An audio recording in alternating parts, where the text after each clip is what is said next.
So let's talk about sort of the top five big tools or the process that you take clients through to really be able to effectively step into leadership and, like you're saying, have the impact that these women want to make. The first stage is to have some introspection about yourself. And so identify what your values are so that as you're looking at where you can be of best use, you can make sure that you're living with integrity in the work that you're doing. So there's a lot of introspection first. There's also a look at what are your skills and where do you naturally shine? What do you get lit up about? What do you are excited about?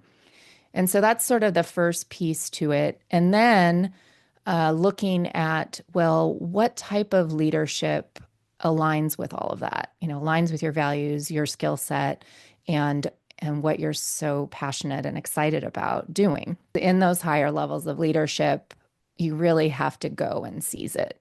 And I mean, sometimes you're in the right place at the right time and somebody does recognize your brilliance and you get tapped. But more often than not, it's much more purposeful than that. It's telling somebody that you want it. It's finding out who the decision makers are.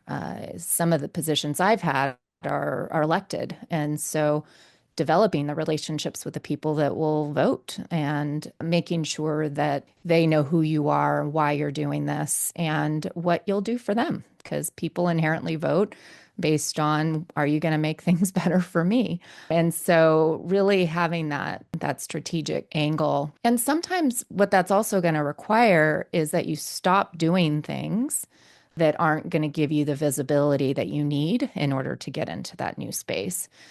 Because there's not enough time. And so really also doing an audit of where you're spending your time and making sure it's purposeful and taking credit for the work that you're doing. Because that's the other big thing that a lot of women do is, and I hear this over and over again, which is, well, yeah, I led that team, but it wasn't me that did it. It was the team that did it. And when you're going for leadership, you can't continue the we, it has to be the I. And again, if you're not coming at this from an ego space, that doesn't feel very comfortable. And yet you have to do it. And so reminding people that, yes, but you led the team and this happened because you were there in leadership, encouraging, supporting.